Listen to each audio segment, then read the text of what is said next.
Bismillahirrahmanirrahim. Elhamdülillah Rabbil alemin. Ve hayrus salati ve selamu ala hayri halqih Muhammedin ve alihi tahirin. Ve la'nud daim ala a'daihim ecmain. Minel an ila qiyami yevmiddin. Rabbi şrah li sadri ve yessir li emri. Vahlul uqdatan min lisani yafqahu qawli. Allahümme salli ala Muhammedin ve ali Muhammed ve accil faracahumuş şerif. Her bir insan hayatta özünü yaxşı insan hesab edir. Ve heç kəs özünə pis insan demək istəmir.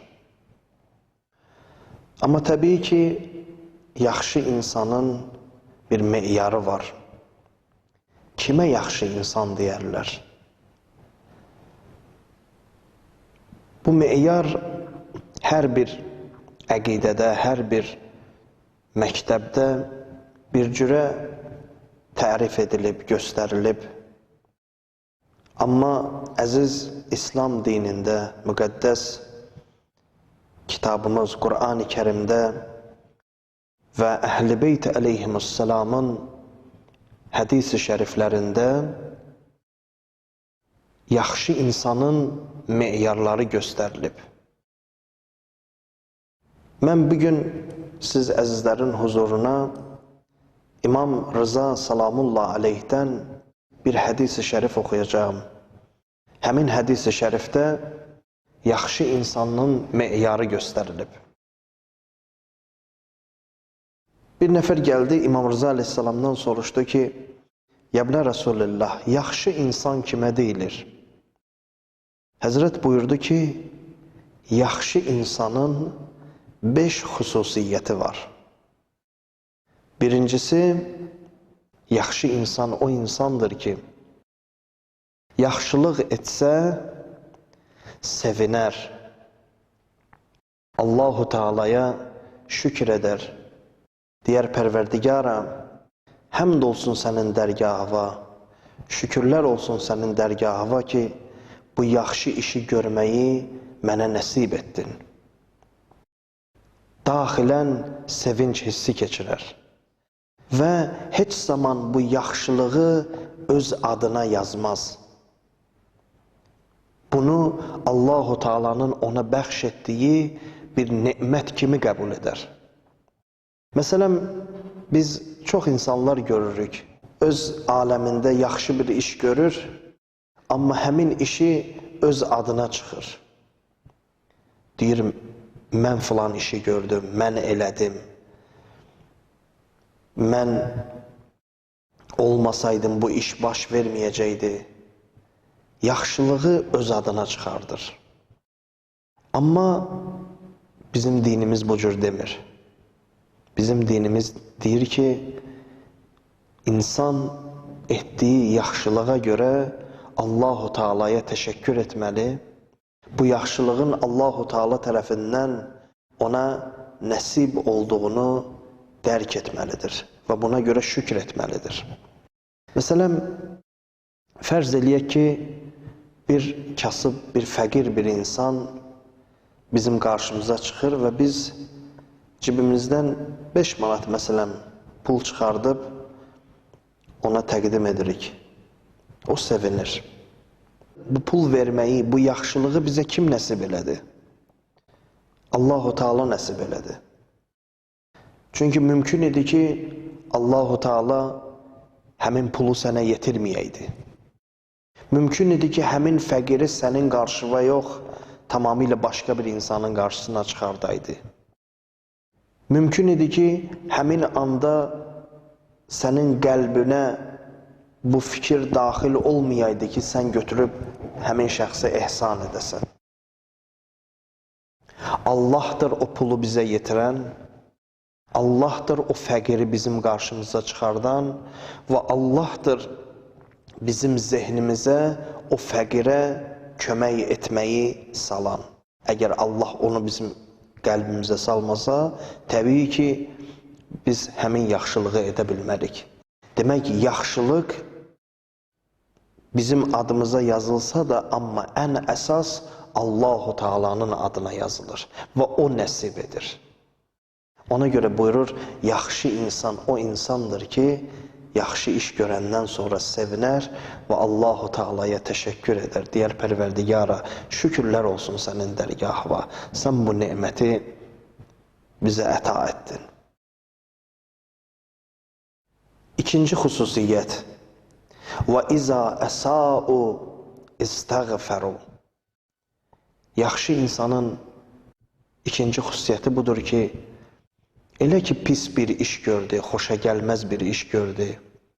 Məsələn, yalan danışdı və yaxud qəzəbdən birinə qarşı kobudluq etdi, onun qəlbini qırdı və yaxud Allah qatında xoşa gəlməyən bir rəftara yol verdi. Bu əməli eləyəndən sonra tez istiğfar eləsin, tez qayıtsın. Çünki hədis-i şəriflərdə vardır.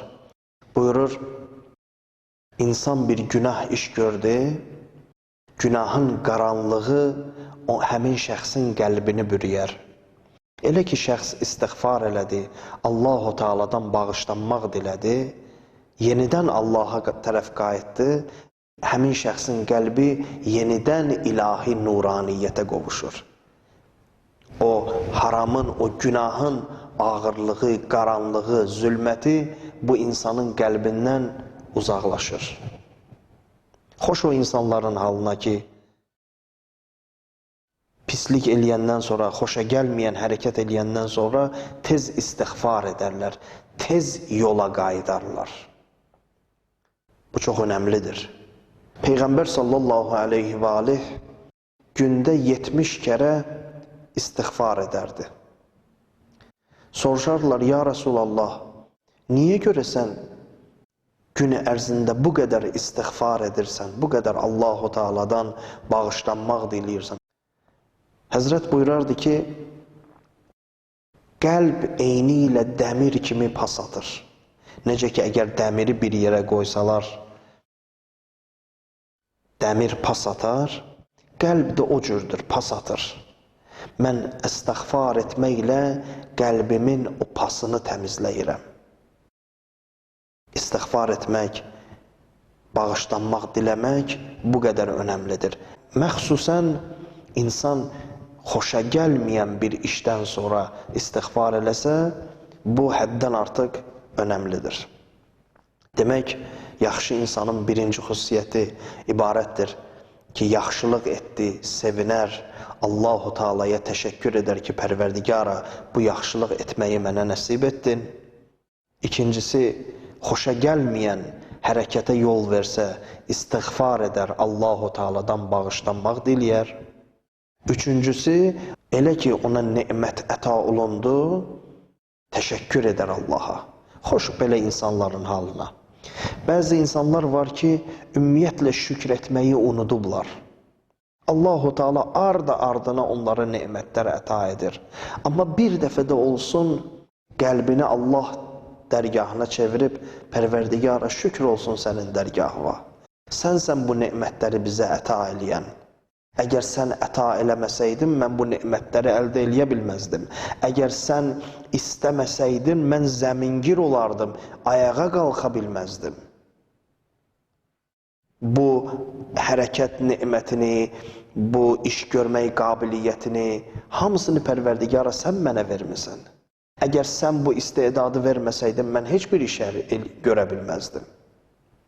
Bəzi insanlar fikirləşirlər ki, bizim istedadımız, bizim qüdrətimiz, bizim bacarığımız bizim özümüzdəndir. Əsla bu cür deyildir. Qüdrətimiz, bacarığımız, istedadımız, hərəkətimiz hamısı Allahu Teala'nın tərəfindəndir. Allah o bacarığı, o qüdrəti, o istedadı verməsə insan heç bir iş görə bilməz. İnsan zəmingir olar qalar, əslən heç ayağa dura bilməz. Deməli, bizim bütün nemətlərimiz Allahu Teala'nın tərəfindəndir. Allah dərgahındandır. Ona görə hər bir insan şükr etməyi bacarmalıdır. Qur'an-ı Kərimin bir ayə-i şərifəsində Allahu Teala belə buyurur: "Və la in şəkertum la azidannakum." Əgər şükr etsəniz, artıraram. Şükr etmək Allahın insana vermiş olduğu həmin nemətin artmasına səbəb olar. Həzrəti Musa əla nəbiyyina və alih və aleyhisselam Allahu Teala ilə münacatında deyir: Pərverdigara, mən sənə nə cür şükr edim? Axı sənin şükrünün özü bir nemətdir və o şükr istəyir. Allahu Teala Həzrəti Musa'ya cavabında buyurdu ki: Musa, sənin bunu anlamağın, kim sən mənim bütün nemətlərimin müqabilində şükr edə bilməzsən, bunun özü mənim bütün nemətlərimin şükrüdür. Yəni insan Allahu Teala'nın qarşısında öz acizliyini dərk etsə və dərk etsə ki, bu nemətlərin müqabilində Allahu Teala'ya həqiqi şükr etmək qeyri-mümkündür. Bu dərkin özü Allahu Teala'nın nemətlərinin şükrüdür. Demək, yaxşı insanın üçüncü xüsusiyyəti budur ki, ona verilən nemətə görə Allahu Teala'ya təşəkkür edir, şükranlıq edir. Dördüncüsü, yaxşı insan o insandır ki, qəzəbləndiyi zaman əff edə bilə, bağışlaya bilə. Xoş belə insanların halına. Bir bağışladım, keçdim, güzəşt etdim deyə bilə. Bu çox böyük bir bacarıq və çox böyük bir qüdrət istəyir. İnsan keçmişə güzəşt deyə bilə. Allahu Teala bağışlayandır, bağışlayanları sevir. Alimlərdən biri nəql edir. Deyir, mənim bir qohumum var idi. Çox yaxın qohum idik. Amma bu qohum dindən, imandan tamamilə uzaq bir həyat tərzi sürürdü. Daim şərab içirdi. Mən dəfələrlə onların evinə getsəm də, öz süfrəsinin başında məni təhqir edirdi. Amma mən qohumluq əlaqəsini saxlamaq məqsədi ilə onun evinə gedirdim. Bir gün deyir, ustadımdan soruşdum ki, ustadım, mənim belə bir qohumum vardır, mən onun evinə gedirəm. Daim o məni təhqir edir öz süfrəsinin başında, ailəsinin yanında. Mən onu bağışlayıram, amma artıq dözə də bilmirəm, gedə də bilmərəm daha. İstəyirəm ki, qohumluq münasibətimi kəsim. Deyir, ustadım mənə dedi ki, sənin haqqın yoxdur qohumluq əlaqəni kəsməyə. Gərək gedəsən evinə, süfrəsinin başında da əyləşəsən, onun indiyə qədər etdiyi xətalarını gərək əff edəsən, bağışlayasan, evinə gedəsən, ona moizə eləyəsən, ona nəsihət eləyəsən, başa salasan, İnşallah ki, Allahu Teala sənin bu əməli və bərəkət verəcəkdir. Və sən hökmən və hökmən onu hidayətə çəkə biləcəksən. Alim deyir ki, mən ustadımın bu nəsihətinə qulaq asdım. Onun mənə qarşı olan o mənfi hərəkətlərini qəlbimdə bağışladım və qohumluq münasibətinin gərəyi olaraq daim evinə getdim. Oturub söhbət elədim. Həqiqətləri ona başa salmağa çalışdım. Ona doğru yol göstərdim. Və nəhayət, axırda uzun müddətdən sonra mənim sözlərim onda təsir qoydu. Həmin şəxs, Allaha çox şükürlər olsun ki, spirtli içkini tərk etdi. Etdiyi əməllərdən tövbə etdi. Müxtəlif mənfi vərdişlərə ki, yiyələnmişdi, həmin vərdişlərin hamısını buraxdı. İndi çox əqidəli, imanlı, saf, pak, Allahu Teala'ya ibadət edən, itaət edən, əxlaqlı bir ailə başçısı olmuş və ailəsi də onun bu durumundan çox böyük sevinç yaşayır. Deməli, bu onu göstərir ki, insan başqasının xətasını bağışlaya bilməli və çalışmalıdır ki, onu həmin o xətadan çəkindirsin. Yoxsa əgər biri sənə qarşı xəta bir hərəkətə yol verdi, sən məsələn daim onun kinini, küdürətini öz qəlbində yaşadasan və onunla münasibət kəsəsən, bu təbii ki, nəticəsi olmayan bir qaranlıq vəziyyətə gətirib çıxardacaqdır. İnsan bağışlaya bilməsə, qəlbdə küdurət əmələ gəlir. Hədis-i şəriflərdə var, buyurur, Peyğəmbər sallallahu aleyhi və aleyh deyir, qiyamətin günü bir neçə dəstə müsəlman Yəhudi və Xristiyan simasında məhşərə gələcəkdir. Həmin dəstələrdən biri də o şəxslərdilər ki, gecə bir müsəlmanın küdurətini öz qəlbində saxlayaraq yatıb ölən şəxsdir. Yəni, əgər bir insan yata qəlbində bir müsəlmanın küdurətini saxlayıb dünyadan köçsə, həmin şəxs qiyamətin günündə məhşərə Yəhudi və Xristiyan simasında gələcəkdir. Ona görə bizə qarşı edilmiş təqsir və qüsurları bağışlamağı bacarmalıyıq, geniş ürəkli olmalıyıq. Peyğəmbərin xanımı nəql edir ki, bir gün gördüm, Peyğəmbər sallallahu aleyhi və aleyh bir küncdə əyləşib, əllərini qaldırıb dua edir, ağlayır. Yaxınlaşdım Peyğəmbərə tərəf ki, görüm Həzrət nə dua edir? Gördüm, bu cür dua edir. Deyir, İlahi, mənim qövmümü, mənim ümmətimi bağışla. Onlar cahildilər, bilmirlər. Peyğəmbər Əkrəm ona qarşı haqsızlıq etmiş, ona olmazın əziyyətlər vermiş ümmətini bağışlayır və Allah-u Teala'dan onların bağışlanmasını diləyir. Bu, Peyğəmbərimizin geniş ürəkliyinin bir təzahürüdür. Hər bir ailə başçısı da bu cür olmalıdır.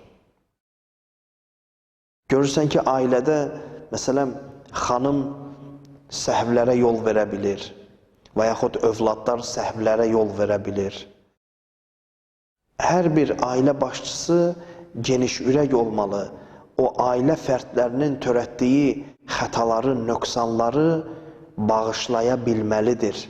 Bağışlaya onları doğru yola yönləndirməyə də cəhd göstərməlidir. Bu çox önəmli bir mətləbdir.